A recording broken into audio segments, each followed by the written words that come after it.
আল্লাহ তাআলা কুরআনুল কারীমের মধ্যে বলেন, বিসমিল্লাহির রহমানির রহিম, ইন্নাহু মান ইউশরিক বিল্লাহি ফাকাদ হারামাল্লাহু আলাইহিল জান্নাহ ওয়া মাওয়াহুন নার।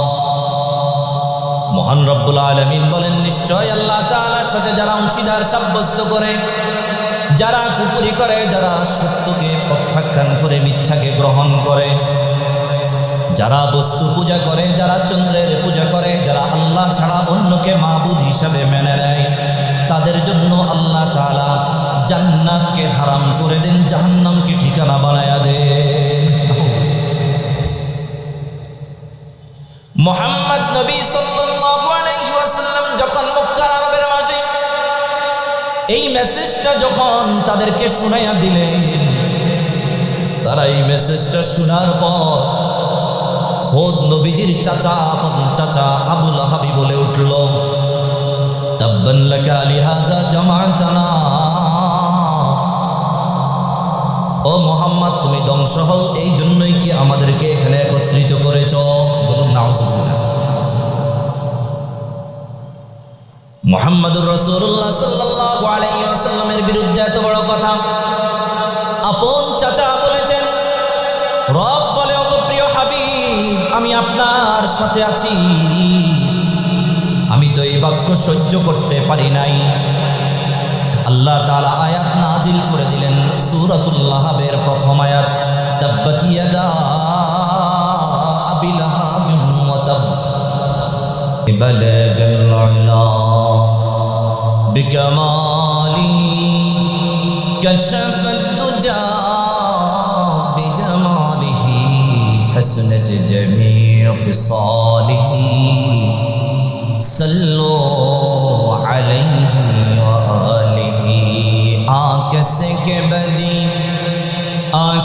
के बदी नार दरम खैर नयुंदो सराक़िबतन दर सरदी नार दरम करद बलगल उला बिकमालिही कशफत तुजा बिजमालिही हसनत जमीउ खिसालिही सल्लो अलैहि व आलिहि।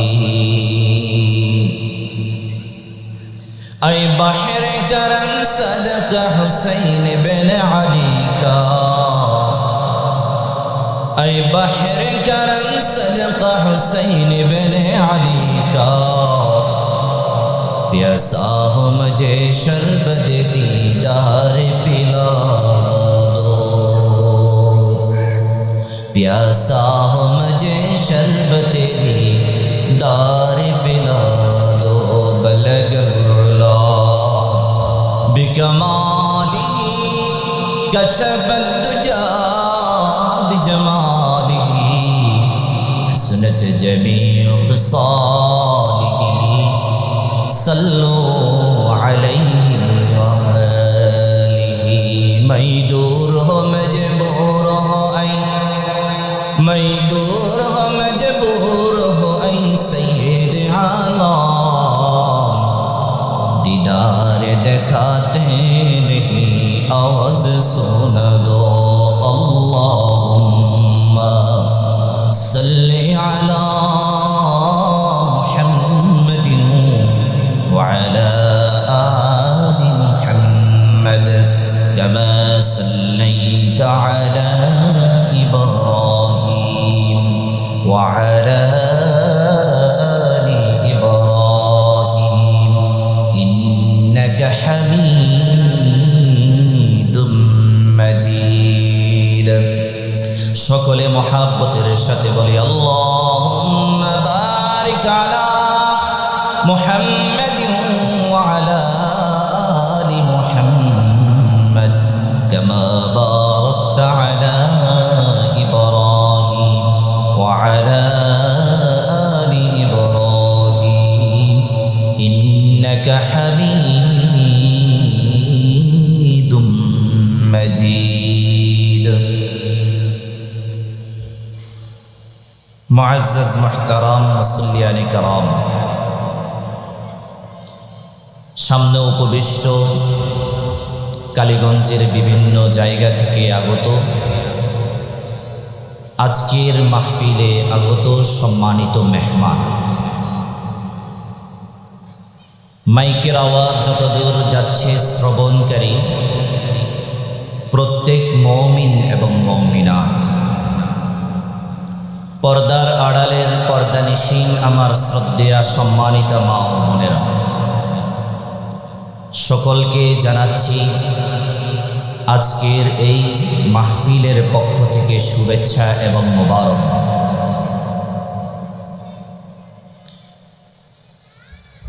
সর্বপ্রথম আমরা শুকরগুজার করব যে মহান মালিক আমাদেরকে আজকের এই তাফসীরুল কোরআন মাহফিলে আসার এবং বসার তৌফিক দান করেছেন।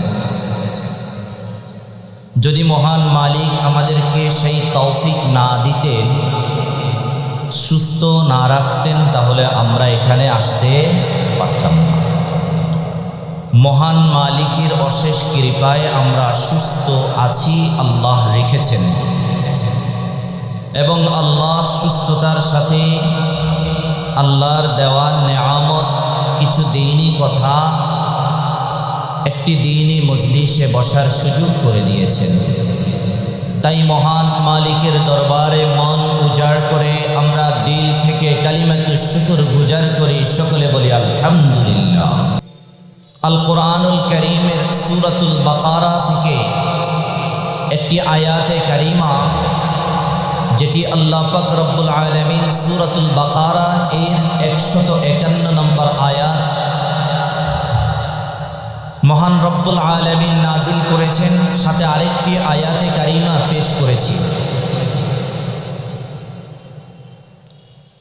আল্লাহর রাসূল সাল্লাল্লাহু আলাইহি ওয়াসাল্লামের মুখ নিঃসৃত জবানি মোবারক থেকে দুটি হাদিস আপনাদের সামনে পেশ করেছি। আল্লাহ চাহে উক্ত আয়াতে কারিমাগুলো এবং হাদিসের উপর যে সমস্ত আলোচনা হবে, আমি বলনেওয়ালা এবং যারা শুননেওয়ালা, শোনার জন্য এসেছেন, মাইকের আওয়াজ যতদূর যাচ্ছে, সকলকে আল্লাহ পাক রব্বুল আলামিন আমানের নিয়তে শোনার তৌফিক দান করুক, সকলে বলি আমিন। সম্মানিত হাজিরিন, আমি যে আয়াতে কারিমে তেলাওয়াত করেছি সূরাতুল বাকারা এর 151 নং আয়াত, আল্লাহ পাক রব্বুল আলামিন উক্ত আয়াতে কারিমার মধ্যে বলেন, বিসমিল্লাহির রহমানির রহিম,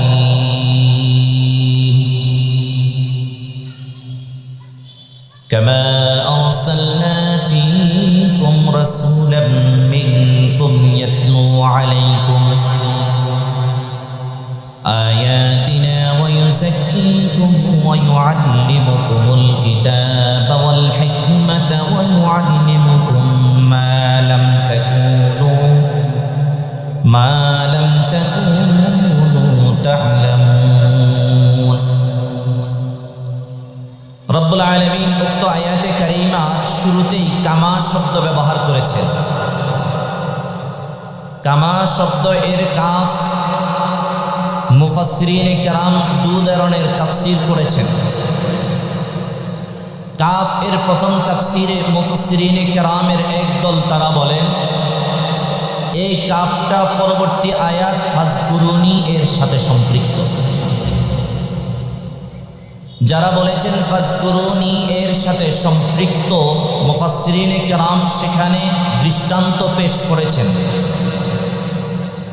যে কামা এর কাফ দ্বারা আল্লাহ তাআলা প্রথম একটা নিয়ামতের আলোচনা করেছেন, যেই নিয়ামতটা আমাদের সবার জন্য দিয়েছে। সেই নিয়ামতটা হচ্ছে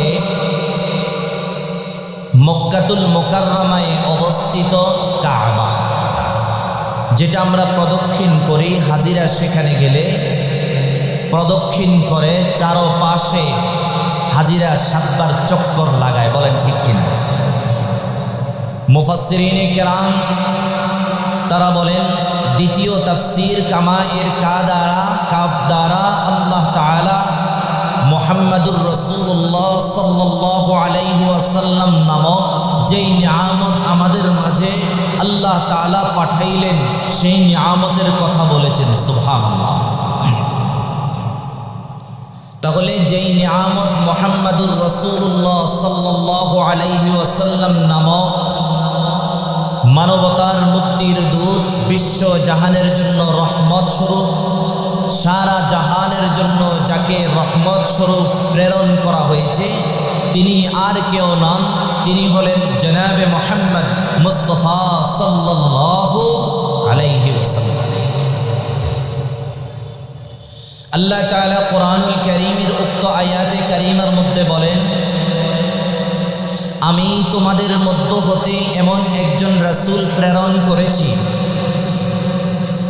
ইয়াতলু আলাইকুম আয়াতিনা ওয়া ইউযাক্কিকুম,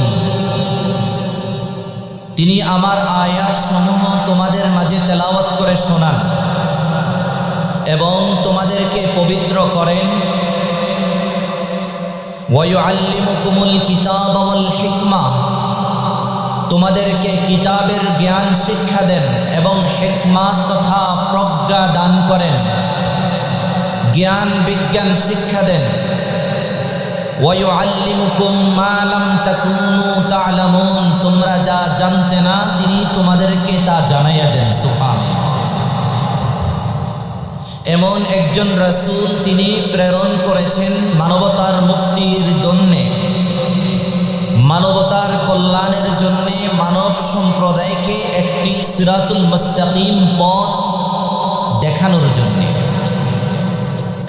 মক্কার মানুষজনের অবস্থা এমন ছিল, বর্বরচিত যুগে তারা আবদ্ধ ছিল, তারা এমন ছিল মূর্খতার যুগে আবদ্ধ ছিল, অন্ধকার আচ্ছন্ন যুগে আবদ্ধ ছিল, যে তারা তাদের নিজ সন্তানদের সাথে শুদ্ধ ব্যবহার কি জিনিস সেটাও বুঝত না, তারা তাদের স্ত্রীদের সাথে কীরূপ আচরণ করবে সেটিও তারা জানত না, এবং কি তাদের মাঝে নেশাগ্রস্ততা, সমস্ত রকমের খারাপ অশ্লীল ছয়লাভ ছিল।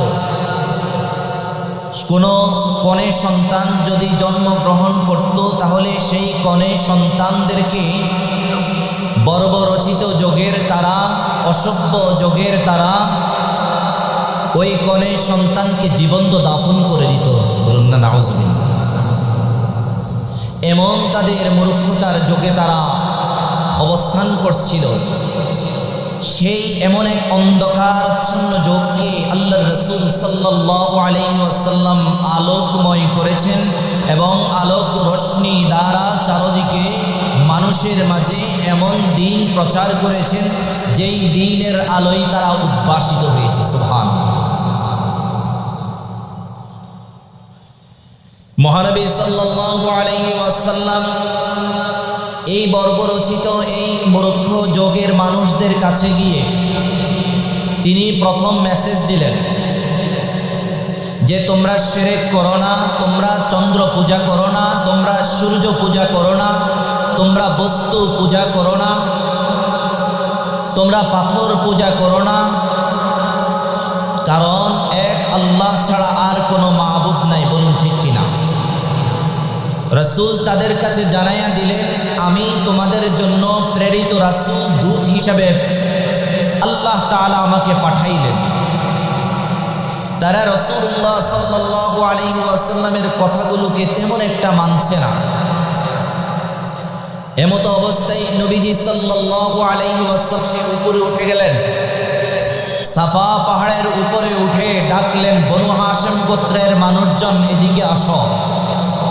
তিনি ডাকলেন, আব্দুল মুত্তালিবের বংশধর আপনারা এদিকে আসেন। তিনি ডাকলেন, আমার সম্মানিত চাচাগণ আপনারা এদিকে আসেন। মুহাম্মদ ডাকতেছে, কি আর বসে থাকা যায়? যেই মুহাম্মদ আমাদেরকে ভালো কথা বলে, যেই মুহাম্মদ আমাদের আমানত গ্রহণ করে, যেই মুহাম্মদ আমাদের সাথে ইনসাফের কথা বলে। সুবহানাল্লাহ। তারা সকলে একত্রিত হয়ে গেলেন। আল্লাহর রাসূল সাল্লাল্লাহু আলাইহি ওয়াসাল্লাম তাদেরকে বললেন, ও আমার প্রিয় চাচারা, ও আমার বংশের লোকেরা, ও আব্দুল মুত্তালিবের বংশধররা, ও বনু হাশিমি গোত্রের প্রধানরা, শুনিয়া রাখুন। আমি যদি আপনাদেরকে এমন একটা মেসেজ প্রদান করি, এমন একটা সংবাদ প্রদান করি যে এই সাফা পাহাড়ের অপর পাশে, পাহাড়ের অপর প্রান্তে অপর পাশে শত্রু বাহিনী আক্রমণাত্মক হয়ে আছে, অতি শীঘ্রই খুব তাড়াতাড়ি দ্রুত আমাদের উপর আক্রমণ করবে, আপনারা কি আমার এই কথা বিশ্বাস করবেন? সকলে এক বাক্যে বলে উঠল, কেন আমরা তোমার এই কথা বিশ্বাস করব না? কেননা আমরা তোমাকে এক বাক্যে আলামিন হিসাবে জানি, তোমাকে সাদ্দাক্তা হিসাবে জানি, তোমাকে সালেহ হিসাবে জানি, সত্যবাদী হিসাবে জানি। আল আমিন বলে আমরা উপাধি দিই। তোমাকে ন্যায়পরায়ণ হিসাবে জানি, তোমাকে ইনসাফ প্রতিষ্ঠাকারী হিসাবে জানি, তোমাকে আমরা সর্বগুণের অধিকারী বলে জানি। মক্কার মাঝে তোমার মতো এমন যুবক, এমন সৎ যুবক আর মক্কার মাঝে নাই। তাহলে কেন বিশ্বাস করব না? তোমার কথা এক বাক্যে বিশ্বাস করে নিন। রাসূলুল্লাহ সাল্লাল্লাহু আলাইহি ওয়াসাল্লাম তাদের এই কথার জবাবে বলেন, ওগো আমার চাচারা, ওগো আমার বংশীয় গোত্রের প্রধানরা, শুনিয়া রাখুন। আমি আপনাদের কাছে একজন প্রেরিত রাসূল হিসেবে আল্লাহ তাআলা আমাকে পাঠাইলেন। আপনারা যে সমস্ত আর্চনা করছেন, ভক্তি করছেন, বস্তু পূজা করছেন, চন্দ্রের পূজা করছেন, সূর্যের পূজা করছেন, এগুলো করা যাবে না। এক মহান আল্লাহ ছাড়া কাউকে অংশীদার সাব্যস্ত করা যাবে না। আমি আপনাদের জন্য জান্নাতের সুসংবাদ নিয়ে এসেছি, আমি আপনাদের জন্য জাহান্নামের দুঃসংবাদ দেওয়ার জন্য এসেছি। ও আব্দুল মুত্তালিবের বংশধর, ও মক্কার অলিগলির মানুষেরা, শুনিয়া রাখুন, আমি মুহাম্মদ আপনাদের জন্য প্রেরিত একজন রাসূল হিসেবে এসেছি। সুবহানাল্লাহ। আল্লাহ তাআলা কুরআনুল কারীমের মধ্যে বলেন, বিসমিল্লাহির রহমানির রহিম, ইন্নাহু মান ইউশরিক বিল্লাহি ফাকাদ হারামাল্লাহু আলাইহিল জান্নাহ ওয়া মাওয়াহুন নার। মহান রব্বুল আলামিন বলেন, নিশ্চয় আল্লাহ তাআলার সাথে যারা অংশীদার সাব্যস্ত করে, যারা কুফরি করে, যারা সত্যকে প্রত্যাখ্যান করে মিথ্যাকে গ্রহণ করে, যারা বস্তু পূজা করে, যারা চন্দ্রের পূজা করে, যারা আল্লাহ ছাড়া অন্যকে মাবুদ হিসাবে মেনে নেয়, তাদের জন্য আল্লাহ তাআলা জান্নাতকে হারাম করে দেন, জাহান্নামকে ঠিকানা বানায়া দেন। মুহাম্মদ নবী সাল্লাল্লাহু আলাইহি ওয়াসাল্লাম যখন মক্কার আরবের মাঝে এই মেসেজটা যখন তাদেরকে শুনাইয়া দিলেন, তারা এই মেসেজটা শোনার পর খোদ নবীজির চাচা, আপন চাচা আবু লাহাবি বলে উঠল, তাব্বান লাকা লিহাযা জামা'তানা। ও মুহাম্মদ, তুমি ধ্বংস হও, এই জন্যই কি আমাদেরকে এখানে একত্রিত করেছ? বলুন নাউযুবিল্লাহ। মুহাম্মাদুর রাসূলুল্লাহ সাল্লাল্লাহু আলাইহি ওয়াসাল্লামের বিরুদ্ধে এত বড় কথা আপন চাচা বলেছেন। রব বলে, ওগো প্রিয় হাবিব, আমি আপনার সাথে আছি, আমি তো এই বাক্য সহ্য করতে পারি নাই। আল্লাহ তাআলা আয়াত নাজিল করে দিলেন, সূরাতুল লাহাবের প্রথম আয়াত, তাব্বাত ইয়াদা আবি লাহাবিন ওয়া তাব। যে আবু লাহাবের উভয় হস্তদ্বয় ধ্বংস এবং ধ্বংস হবে সে নিজেও। আল্লাহ তাআলা আয়াত নাযিল করেন, মা আগনা আনহু মালুহু ওয়া মা كسب سيصلى نارا ذات لهب وامرأته حمالة الحطب في جيدها حبل من مسد تبت يدا أبي لهب وتب আল্লাহ তাআলা এই আয়াতে কারিমের মাধ্যমে জবাব দিয়েছেন যে আবু লাহাবের হস্ত যেহেতু ধ্বংস হয়েছে এবং আবু লাহাব নিজেও ধ্বংস হয়েছে।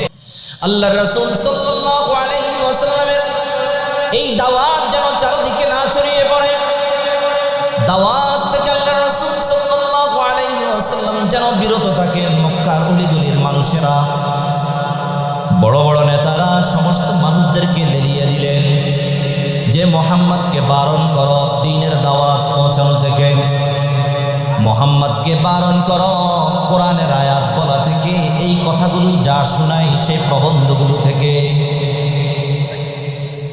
তারা যখন দেখলো যে মুহাম্মদ কোনো ক্রমেই তার দাওয়াত পৌঁছানো থেকে বিন্দু মাত্র সরতেছে না এবং বিন্দু মাত্র দাওয়াত পৌঁছানো থেকে বিরত থাকছে না, তখন তারা একে একে সমস্ত রকমের যুদ্ধ শুরু করে দিল মুহাম্মদ সাল্লাল্লাহু আলাইহি ওয়াসাল্লামের বিরুদ্ধে। বলুন নাউযুবিল্লাহ।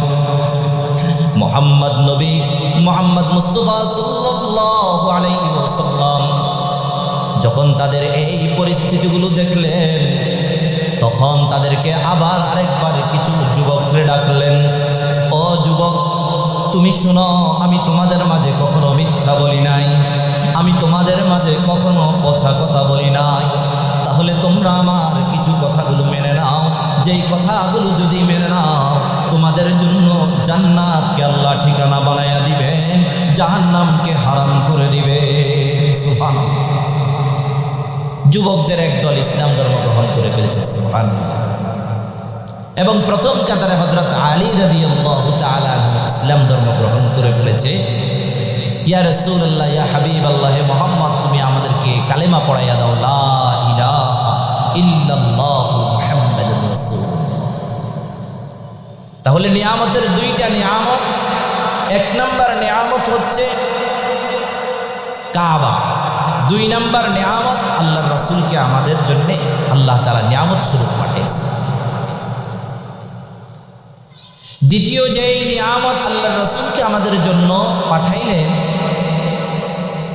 এই নিয়ামতটা অনেক বড় চমৎকার নিয়ামত। এই নিয়ামত যদি না হতো তাহলে আমরা ইসলামকে পেতাম না, আমরা সহজে দ্বীন ইসলাম জানতাম না, কোরআনের সংবাদগুলো আমাদের পর্যন্ত আসত। রাসূলুল্লাহ সাল্লাল্লাহু আলাইহি ওয়াসাল্লামকে বারণ করার জন্যে তারা সর্বাত্মক যখন চেষ্টা করলেন, চেষ্টা করে যখন ব্যর্থ হলেন, তখন আল্লাহর রাসূল সাল্লাল্লাহু আলাইহি ওয়াসাল্লামকে বললেন যে ভাতিজা, তুমি আমাদের কাছে কি চাও? নারী চাও না টাকা চাও? তুমি কি চাও? ধন দৌলত চাও নাকি মক্কার সর্বোচ্চ নেতা হতে চাও? বলে দাও। নবী মুহাম্মদ মুস্তাফা সাল্লাল্লাহু আলাইহি ওয়াসাল্লাম বলেন, তোমরা আমার এক হাতে সূর্য এনে দাও, আর এক হাতে যদি চন্দ্র এনে দাও, আমি আল্লাহর পথে যে দাওয়াত তোমাদের কাছে পৌঁছাইছি, সেই দাওয়াত থেকে বিন্দু মাত্র সরব না।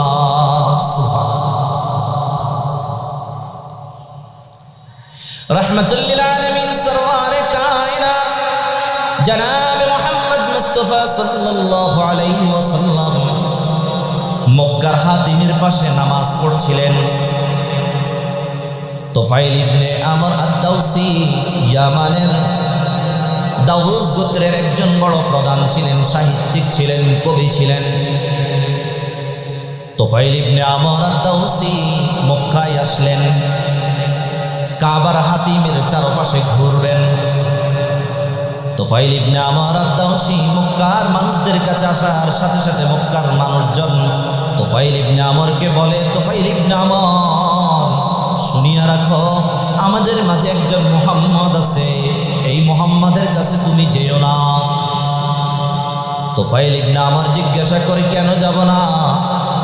তুফাইল ইবনে আমরকে মক্কার মানুষজন বলে, এই মুহাম্মাদের কাছে গেলে পিতা পুত্র থেকে আলাদা হয়ে যায়, পুত্র পিতা থেকে আলাদা হয়ে যায়, পরিবারের মধ্যে বিচ্ছেদ চলা শুরু করে।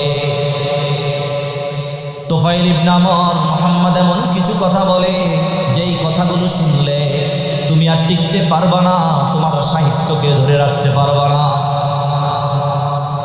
তুফাইল ইবনে আমর বলে, ঠিক আছে, আমি এই মুহাম্মাদের কাছে যাব না, মুহাম্মাদের কথাগুলো শুনব না, এবং যেন আমি না শুনতে পারি সেই জন্য কানের মধ্যে তুলে দিয়ে রাখবো। তুফাইল ইবনে আমর কাবার হাতিমের চারপাশে ঘুরছিলেন। কাবার হাতিমের পাশে মুহাম্মদ মুস্তাফা সাল্লাল্লাহু আলাইহি ওয়াসাল্লাম নামাজরত অবস্থায় কোরআনুল কারীমের তেলাওয়াত পড়তেছিলেন। হ্যাঁ, তুফাইল ইবনে আমর বলে, হায়রে আমি তুফাইল ইবনে আমর একজন কবি, একজন সাহিত্যিক, একজন বড় আরবের একটি গোত্রের নেতা, এবং এত বিচক্ষণ এবং জ্ঞানী হওয়া সত্ত্বেও আমি কিভাবে ছোট মানসিক একটা কথাকে মেনে নিব? তুফাইল ইবনে আমর বলে, আমি ভালো মন্দ পার্থক্য করতে পারি, তাহলে কেন আমি কানের মাঝে তুলে দিয়ে রাখবো যেন মুহাম্মাদের কথা, মুহাম্মাদের প্রবন্ধ আমার কর্ণকুহরে না আসে? তুফাইল ইবনে আমর এই কথা চিন্তা আসার সাথে সাথে তুফাইল ইবনে আমর কান থেকে তুলা খুলে ফেলছে। তুলা খুলে গুনগুন মুহাম্মদ মুস্তাফা সাল্লাল্লাহু আলাইহি ওয়াসাল্লামের কোরআনের আওয়াজগুলো কান পেতে শুনছে। আর তুফাইল ইবনে আমরের হৃদয়ের মধ্যে গেঁথে লেগে গেছে। নবীজি সাল্লাল্লাহু আলাইহি ওয়াসাল্লামের নামাজ সমাপ্ত হলো, কামরার দিকে চলে যাচ্ছেন। তুফাইল ইবনে আমর হযরত আলী রাদিয়াল্লাহু তাআলা আনহুকে সামনে পেয়ে বললেন, ওগো আলী, আমি তোমাকে পূর্ব থেকেই চিনি, মুহাম্মাদের কামরার দিকে আমাকে নিয়ে যাও। তুফাইল ইবনে আমরের কথা শুনে হযরত আলী রাদিয়াল্লাহু তাআলা আনহু তুফাইল ইবনে আমরকে রাসূলুল্লাহ সাল্লাল্লাহু আলাইহি ওয়াসাল্লামের কামরায় নিয়ে গেলেন। কামরায় নিয়ে যাওয়ার পরে তুফাইল ইবনে আমর বলে, মুহাম্মদ, তুমি এমন কি কথাগুলো শুনাইলা, এমন কি প্রবন্ধগুলো গুনগুন করে নামাজের মধ্যে পড়লা, যেই কথাগুলোর আশিক আমি হয়ে গেলাম। মুহাম্মদ সাল্লাল্লাহু আলাইহি ওয়াসাল্লামকে বললেন যে, মুহাম্মদ, আমি যখন মক্কায় প্রবেশ করি, মক্কার মানুষজন আমাকে বারণ করেছে তোমার কাছে যেন না যাই, মক্কার মানুষজন নিষেধ করেছে তোমার কথা যেন না শুনি, কিন্তু আমি মনকে মানাতে পারি না। আমি একজন বিচক্ষণ সাহিত্যিক, আমি একজন গোত্রপ্রধান, কেন আমি তোমার দুই একটা কথার মধ্যে গলে যাব? আমি তো দেখলাম আমার হৃদয় আসর করেছে, তুমি এমন কি কথাগুলো বলছো যে কথাগুলো জমিনের মাঝে আমি আর শুনি নাই।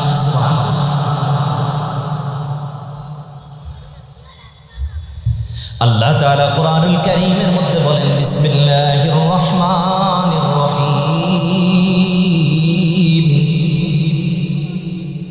وقال الذين كفروا لا تسمعوا لهذا القرآن والغوا فيه لعلكم تغلبون।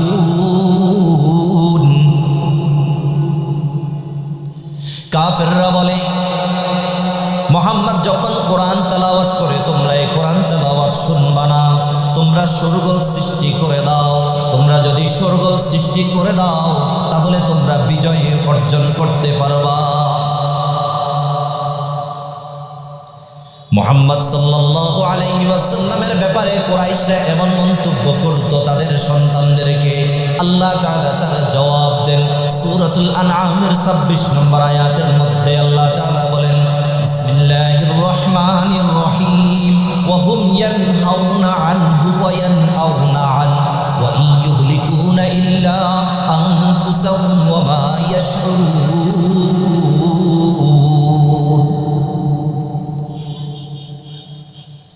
তোমরা কোরআনুল কারীম তেলাওয়াত শোনা থেকে দূরে রাখতে চাও এবং তোমরা নিজেরাও শুনবা না এবং তোমাদের কাউকে শোনানোর জন্য তোমরা বলবা না, বরং তাদেরকে নিষেধ করবা।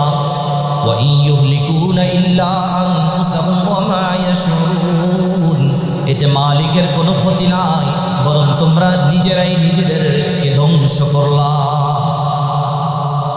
ওমা ইয়াশউরুন,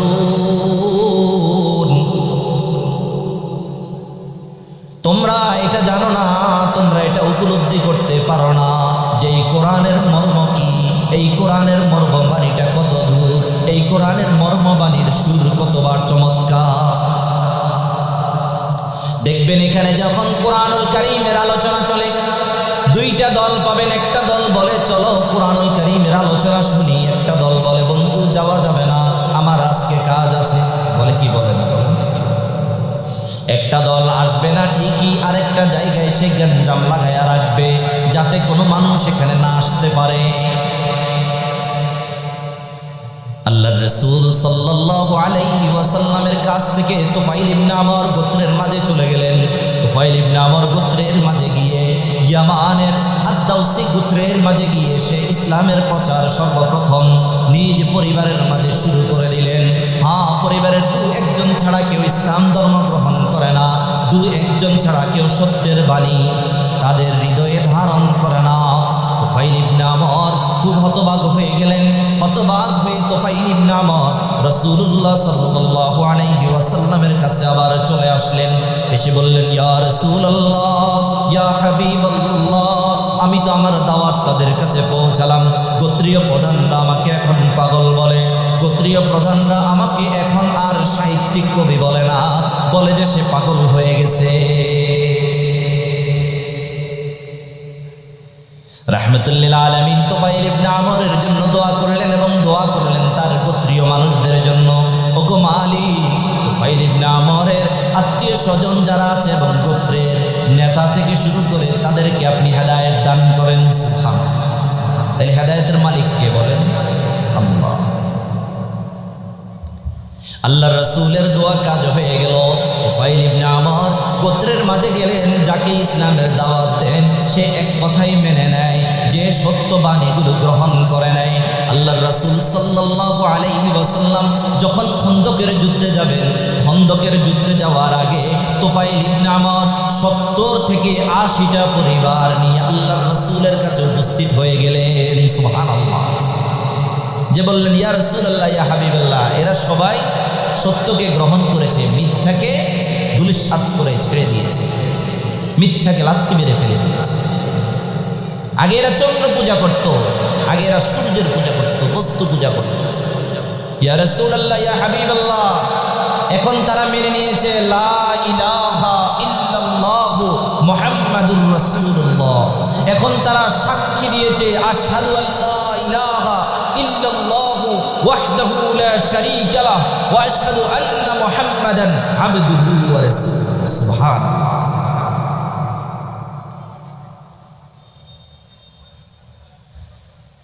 তুফাইল ইবনে আমর যখন এই 70-80টা পরিবার নিয়ে আল্লাহর রাসূল সাল্লাল্লাহু আলাইহি ওয়াসাল্লামের নিকট উপস্থিত হয়ে গেলেন, আল্লাহর রাসূল খুশিতে আনন্দে তুফাইল ইবনে আমরের জন্য মেহমানদারির ব্যবস্থা করলেন, সাথে 70-80টা পরিবারের জন্য মেহমানদারির ব্যবস্থা করলেন। তাই তো আল্লাহ তাআলা কোরআনুল কারীমের মধ্যে বলেন, বিসমিল্লাহির রহমানির রহিম, ومن الناس من يشتري لهو الحديث ليضل عن سبيل الله بغير علم ويتخذها هزوا أولئك لهم عذاب مهين। তারা চেয়েছে সেই চেরাগটা নিভাইয়া দিতে, মালিক বলেন যেই চেরাগের আলো আমি মালিক স্বয়ং জ্বালাইলাম, সেই চেরাগ নির্বাপিত করার ক্ষমতা কুরাইশের নাই, সেই চেরাগ নির্বাপিত করার ক্ষমতা মক্কার মানুষের নাই। ও বাবারা, শুনিয়া রাখো, মক্কার মানুষের মাঝে যেই চেরাগ জ্বলছিল সেই চেরাগের আলো আমাদের পর্যন্ত এসে পৌঁছেছে। সুবহানাল্লাহ। এখানে লাহওয়াল হাদিস শব্দ, এই লাহওয়াল হাদিস শব্দের দুটি তাফসীর।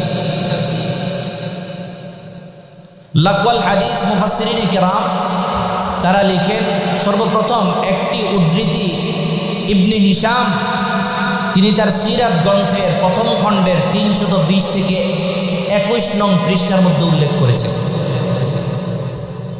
তুফাইল ইবনে আমর দ্বারাও যখন তারা দেখলেন যে তোফাইল ইবনে আমরও আল্লাহর রাসূল সাল্লাল্লাহু আলাইহি সাল্লামের কাছে ইসলাম ধর্ম গ্রহণ করে ফেলছেন, এখন কি করণীয়? তারা চিন্তায় পড়ে গেলেন, মুহাম্মদকে তো বারণ করা আর যাচ্ছে না, কিভাবে বারণ করা যায়? তারা চিন্তায় পড়ে তারা নজর ইবনে হারেস নামক একজন ব্যক্তি, সে তাদেরকে বলল যে শোনো, তোমরা এতদিন যেই মুহাম্মদকে বিশ্বাস করেছো, আলামিন হিসেবে জানছো, আমানতদারি হিসেবে জানছো, এতদিন যেই মুহাম্মদকে তোমরা সালেহ বলছো, সৎ ব্যক্তি হিসেবে বলছো, সাদ্দাক্তা সত্যায়ন করেছো, সত্যবাদী হিসেবে জানেছো,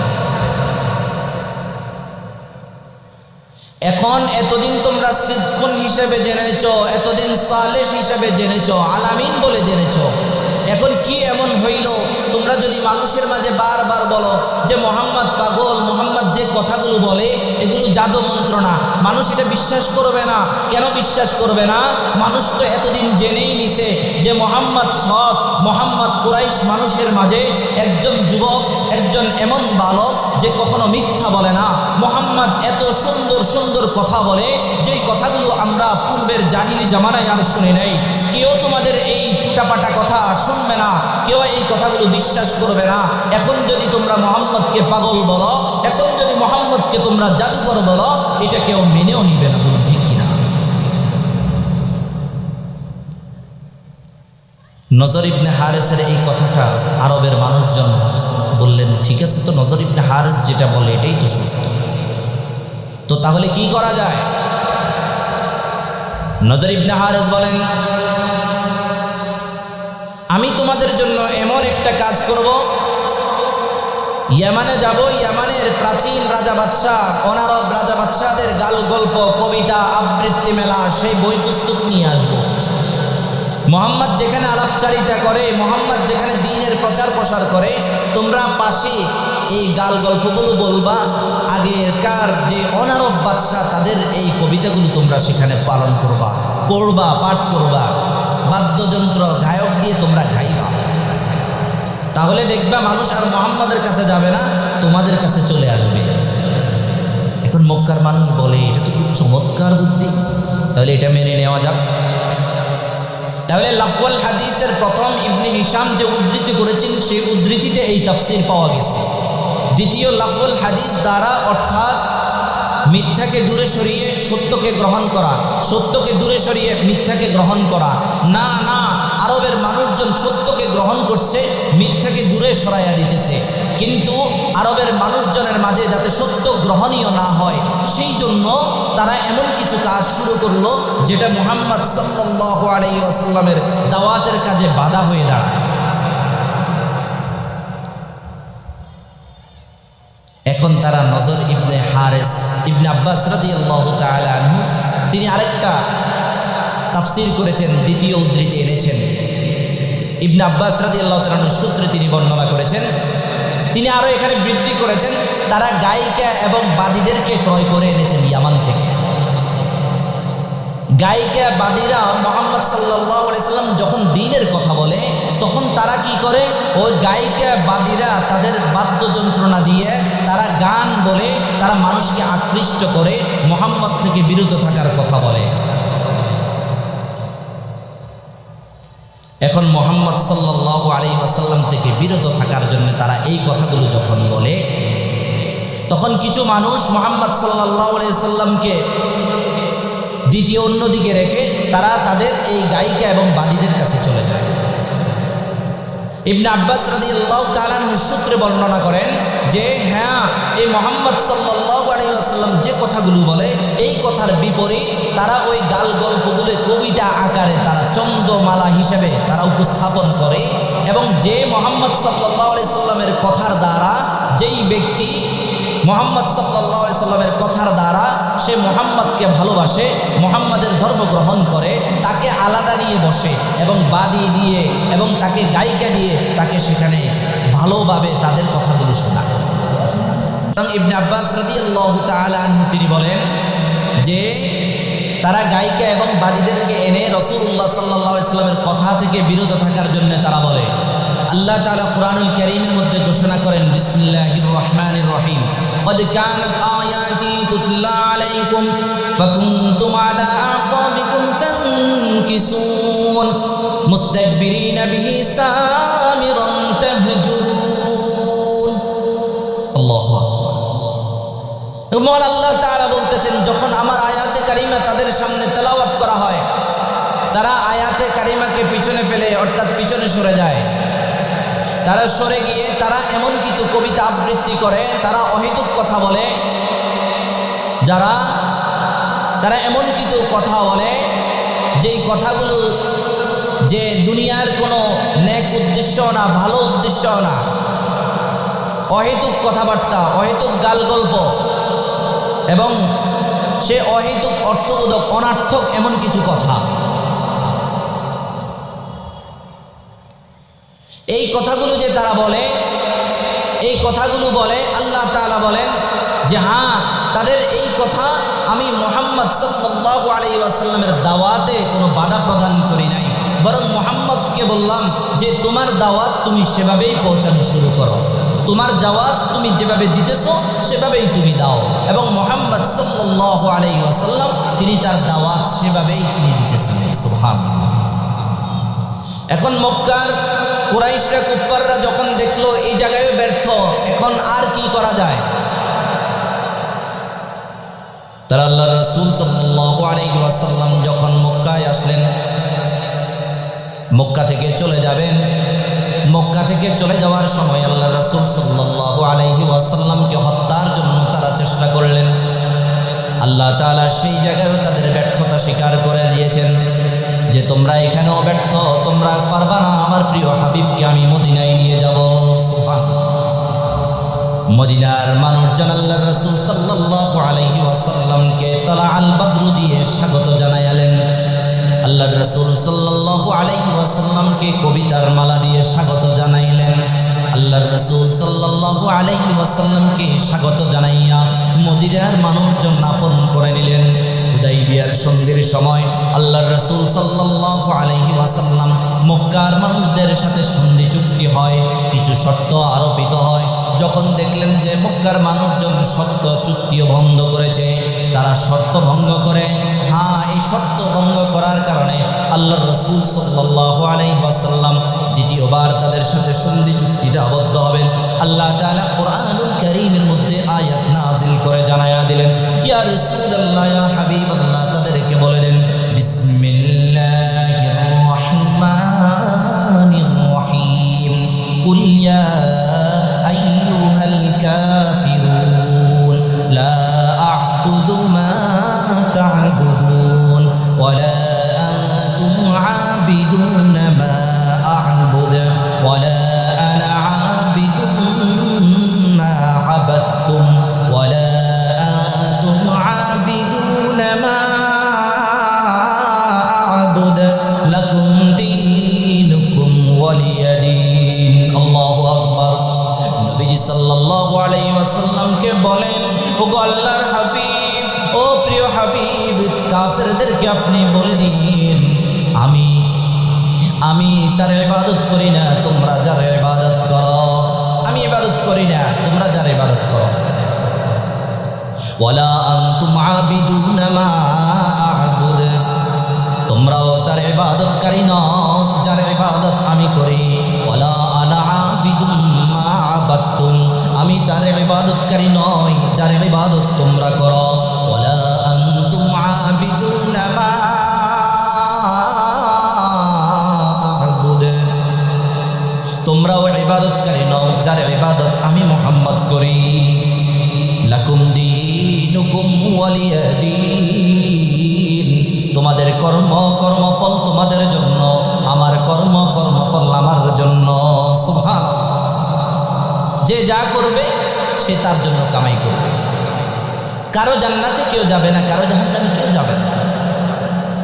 তাই তো আরবিতে একটি প্রবাদ আছে, কামা তাদিনু তুদান, যেমন কর্ম তেমন ফল। যে যেমন করতেছি সে সেভাবেই আল্লাহর কাছে আমরা ধরা। আল্লাহর রাসূল যখন তাদেরকে সূরাতুল কাফিরুন শোনায়া দিলেন, সাথে একত্ববাদের কথা বললেন, কুল হুয়াল্লাহু আহাদ আল্লাহুস সামাদ লাম ইয়ালিদ ওয়া লাম ইউলাদ ওয়া লাম ইয়াকুল লাহু কুফুয়ান আহাদ। ও মক্কার মানুষেরা, শেষ একত্ববাদের কথা আবারও তোমাদের কাছে ইসলাম জানায়া দিলাম, একত্ববাদের কথা আবারও জানায়া দিলাম। ওই মহান মালিক, তিনি ছাড়া পৃথিবীর জমিনে একটা গাছের পাতাও লড়ে না, তিনি ছাড়া পৃথিবীর জমিনের মধ্যে বাতাস পর্যন্ত আসে না, তিনি ছাড়া পৃথিবীর জমিনের কোনো কিছুই আপন অবস্থায় থাকে না। তার হুকুম ব্যতীত কোনো মানুষের দ্বারে দ্বারে একটা আওয়াজ পর্যন্ত পৌঁছে না। আমরা যেমন মাইকের মাঝে আওয়াজ করে কথা বলছি, আল্লাহ তাআলা এমন এক বিজ্ঞানী সৃষ্টি করে দিলেন, যে বিজ্ঞানীর আবিষ্কৃত একটা নয়েজের মাধ্যমে, STML এর মাধ্যমে, ব্লুটুথের মাধ্যমে মাইকের আওয়াজগুলো চারদিকে ছড়িয়ে যাইতেছে। ওই বিজ্ঞানীর করটিতে মগজ দিয়েছেন কে?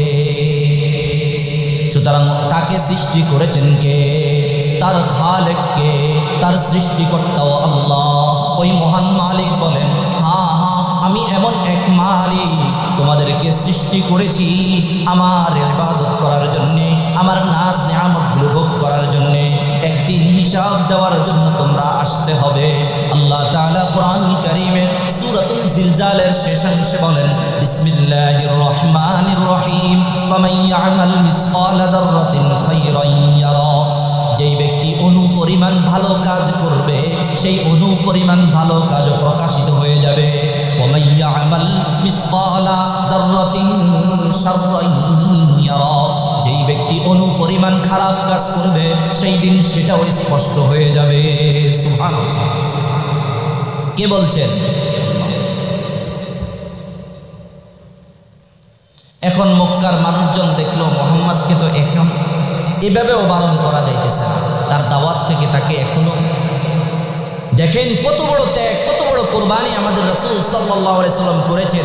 যেই কোরবানির কারণে আমরা এই যে আজ পর্যন্ত এসেছি, যেই কোরবানির কারণে মুসলমানের ঘরে জন্মগ্রহণ করেছি, যেই কোরবানির কারণে আমরা দ্বীন ইসলাম কি জিনিস সেটা বুঝতে পারছি, যেই কোরবানি রাসূল করেছেন, যেই ত্যাগ রাসূল দিয়েছেন, সেই ত্যাগের জন্যে, সেই কোরবানির জন্যে আজ কোরআন আমাদের পর্যন্ত এসে পৌঁছেছে। আল্লাহু আকবার। তাহলে কোরবানি করেছেন কে? রাসূল, আমাদের নবী মুহাম্মদ মুস্তাফা সাল্লাল্লাহু আলাইহি ওয়াসাল্লাম। এখন যখন দেখলো যে এতেও মুহাম্মদকে তার কথা থেকে বারণ করা যাইতেছে না, এখন কি করবেন? তারা শেষ আরেকটা প্রচেষ্টা করলেন, যেটি সপ্তম হিজরির মুহররম মাসে, সপ্তম হিজরির মুহররম মাসে খাইবার থেকে একদল ইহুদি আসলেন, 5-7 জনের লোক। তারা এসে এবং তাদেরকে কুরাইশরা ধরে বললেন, মুহাম্মদকে তো অনেক রকমের জাদু করেছি, কিন্তু মুহাম্মদকে তো তার ধর্ম প্রচার থেকে বিমুখ করতে পারি নাই, যে তাকে তো জাদুর মাধ্যমে শেষ করতে পারি নাই, কিছুতেই তাকে শেষ করতে পারি নাই। তাকে হত্যা করার ষড়যন্ত্র এঁকেছি, সেটাও বেঁচতে গেল এবং সেটাও আমরা চূড়ান্ত শিখরে পৌঁছতে পারি নাই। তার বিরুদ্ধে বিজয় অর্জন করতে পারি না। উহুদের ময়দানে সেখানেও কিছুটা, তবে একদম পুরোপুরি বিজয় সেটাও আমরা অর্জন করতে পারি নাই। তাহলে শোনো, একজন জাদুকর লাবিদ নামক সেই জাদুকরকে বললেন, লাবিদ তুমি এমনভাবে তাকে জাদু করো মুহাম্মদকে, যেন সে দুঃখে দুঃখে অর্থাৎ অসুস্থ হয়ে মারা যায়। বলুন নাউজুবিল্লাহ।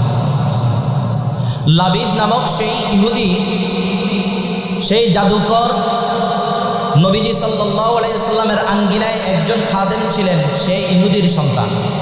তার মাধ্যমে নবীজি সাল্লাল্লাহু আলাইহি সাল্লামের ব্যবহৃত চিরুনি নিলেন। ব্যবহৃত চিরুনির মাঝে কিছু চুল ছিল, সেগুলোকে নিলেন। সেগুলোকে নিয়ে 11টি গিট্টু দিয়ে একটা রশির মাধ্যমে খেজুর পাতার আড়ানোর একটা কাগজের মতো আবরণ, যে খেজুরের ডোকায় থাকে, সেই আবরণ দিয়ে সেটাকে বাঁধলেন। বেড়ে জারওয়ান নামক কূপের পানির নিচে একটা পাথরের নিচে চাপে রাখলেন। আল্লাহ রাসূল সাল্লাল্লাহু আলাইহি ওয়াসাল্লাম এই জাদুই তিনি আক্রান্ত হলেন এবং অসুস্থ হয়ে পড়লেন। আম্মাজান আয়েশা সিদ্দিকা রাদিয়াল্লাহু তাআলা আনহা, নবীজির সহধর্মিণী, তিনি এক প্রকার রাসূলুল্লাহ সাল্লাল্লাহু আলাইহি ওয়াসাল্লামের এই অসুস্থতা বোধ দেখে তিনিও বিচলিত হয়ে গেলেন, হাই কি করলো তারা। নবীজি সাল্লাল্লাহু আলাইহি ওয়াসাল্লাম এমত অবস্থায় আল্লাহর কাছে দোয়া করতেছেন। 6 মাস যাবত জ্বর উঠে আবার জ্বর নামে অসুস্থ থাকেন। জাদুর প্রভাবে রাসূলুল্লাহ সাল্লাল্লাহু আলাইহি ওয়াসাল্লাম আক্রান্ত হলেন। আল্লাহর রাসূল সাল্লাল্লাহু আলাইহি ওয়াসাল্লাম এই আক্রান্ত অবস্থায় আল্লাহর কাছে দোয়া করতেছিলেন। আল্লাহ তাআলা রাসূলুল্লাহ সাল্লাল্লাহু আলাইহি ওয়াসাল্লামকে জানাইয়া দিলেন, ওগো আল্লাহর হাবিব, কুল আউযু বিরাব্বিল ফালাক মিন শাররি মা খালাক ওয়া মিন শাররি গাসিকিন ইযা ওয়াকাব ওয়া মিন শাররিন নাফাসাতি ফিল উকাদ ওয়া মিন শাররি হাসিদিন ইযা হাসাদ। আল্লাহর রাসূলকে আল্লাহ তাআলা জানাইয়া দিলেন যে ওই জাদুকররা স্বপ্নে যোগে দেখাইয়া দিলেন যে সেখানে জাদু মন্ত্রগুলো রাখা আছে, সেগুলোকে সেখান থেকে নিয়ে নাও এবং তুমি বলো কুল আউযু বিরাব্বিল ফালাক, সর্বোচ্চ প্রভাতের মালিক আল্লাহ, ওই আল্লাহ তাআলার কাছে আমি আশ্রয় প্রার্থনা করতেছি মিন শাররি মা খালাক, তিনি যা সৃষ্টি করেছেন তার অনিষ্ট থেকে, ওয়া মিন শাররি গাসিকিন ইযা ওয়াকাব, অন্ধকার রাত্রিতে যারা অনিষ্ট করে, অন্ধকার রাত্রি ছড়িয়ে পড়ার আগে, ওয়া মিন শাররি গাসিকিন ইযা ওয়াকাব ওয়া মিন শাররিন নাফাসাতি ফিল উকাদ। আল্লাহ রাসূল সাল্লাল্লাহু আলাইহি সাল্লামকে আল্লাহ তাআলা জানায়া দিলেন যে অন্ধকার রাত্রির অনিষ্ট থেকে যখন তা সমাগত হয় এবং গন্তিতে পুৎকার দিয়ে জাদুকারিনীদের অনিষ্ট থেকে, ওয়া মিন শাররি হাসিদিন ইযা হাসাদ, তার অনিষ্ট থেকে যে হিংসা করে, হিংসুকের হিংসা থেকে, এবং বললেন কুল আউযু বিরাব্বিন নাস, আমি আশ্রয় প্রার্থনা করছি মহান মালিকের অর্থাৎ মানুষের পালনকর্তার, মালিকিন নাস যিনি মানুষের অধিপতি, ইলাহিন নাস মানুষের মাবুদের, মিন শাররিল ওয়াসওয়াসিল খান্নাস, তার অনিষ্ট থেকে যে কুমন্ত্রণা করে এবং গোপন করে, আল্লাযী ইউওয়াসওয়িসু ফি সুদুরিন নাস, তার অনিষ্ট থেকে যে মানুষের অন্তরের মধ্যে কুমন্ত্রণা দেয়, মিনাল জিন্নাতি ওয়ান নাস, মানুষের মধ্য থেকে, জিন থেকে। হ্যাঁ, আল্লাহ রাসূল সাল্লাল্লাহু আলাইহি ওয়াসাল্লামকে জানাইয়া দিলেন যে সূরা ফালাক এবং সূরা নাস পড়েছেন, রাসূলুল্লাহ সাল্লাল্লাহু আলাইহি ওয়াসাল্লাম পানিতে ফু দিয়েছেন, সেই পানিগুলো তিনি পান করেছেন এবং আল্লাহর রাসূল সাল্লাল্লাহু আলাইহি ওয়াসাল্লাম নিজের মধ্যে দম করেছেন। আল্লাহ তাআলা ওই জাদুকারিনীদের জাদু থেকে আল্লাহর রাসূলকে হেফাজত করে নেন। সুবহানাল্লাহ। তাহলে এখান থেকে আমরা একটা মেসেজ পাই, সর্বশেষ আলোচনার শেষাংশ, যে কোনো ব্যক্তি যদি নিজেকে সমস্ত জাদু মন্ত্র থেকে, সমস্ত জাদুটোনা থেকে, খারাপ থেকে বাঁচিয়ে রাখতে চায়, তাহলে সে সকাল সন্ধ্যা একটা আমল করবে। সকলে রাজি আছি তো ইনশাআল্লাহ? সকলে রাজি আছি? সে আমলটা হচ্ছে ফজরের পরে এবং বাদে মাগরিবের পরে সূরা ইখলাস 3 বার, ফালাক 3 বার, নাস 3 বার পড়ব। সাথে পড়ব লা ইলাহা ইল্লাল্লাহু ওয়াহদাহু লা শারীকা লাহু লাহুল মুলকু ওয়া লাহুল হামদু ইহয়ী ওয়া ইউমীতু ওয়া হুয়া আলা কুল্লি শাইইন কাদির। পড়ে নিজেকে ফু দিব এবং নিজের 2 হাতের মুষ্টিময় আমরা ফু দিয়ে সামনের অংশতে আমরা মাসাজ করে নিব। আল্লাহ তাআলা আমাদেরকে সমস্ত রকমের তন্ত্রমন্ত্র থেকে হেফাজত করবেন ইনশাআল্লাহ। এবং যদি আরও ফলাফল কেউ পেতে চায়, সাথে অন্যান্য ওয়াক্তে উক্ত সূরাগুলো একবার পাঠ করবে। আল্লাহ তাআলা আমল করার তৌফিক দান করুক, সকলে বলে আমিন। তাহলে যে আলোচনা করেছিলাম আল্লাহ রাসূলের ত্যাগ এবং কোরবানি, ইসলামের জন্য তিনি কতটা ত্যাগ করেছেন, কতটা কোরবানি করেছেন, যেই ত্যাগ এবং কোরবানির কারণে আমরা আজ এই পর্যন্ত এসেছি। সেই মহানবী সাল্লাল্লাহু আলাইহি ওয়াসাল্লামের উপর শান্তি বর্ষিত হোক, শান্তি বর্ষিত হোক তার পরিবারবর্গের প্রতি, শান্তি বর্ষিত হোক খোলাফায়ে রাশিদিনের প্রতি, যাদের মাধ্যমে আমাদের পর্যন্ত ইসলাম পৌঁছেছে। প্রত্যেক ওলি আল্লাহ যারা আছেন সমস্ত রকমের আকাবির সবার প্রতি আল্লাহ তাআলা শান্তি বর্ষিত করুক, আমরা আল্লাহ তাআলার কাছে কামনা করি এবং আমরা দোয়া করি আল্লাহ যেন আমাদেরকে সরল সঠিক পথের উপর চলবার তৌফিক দান করুক। সকলে বলি আমিন আমিন। ওয়া আখিরু দাওয়ানা আলহামদুলিল্লাহি রাব্বিল আলামিন।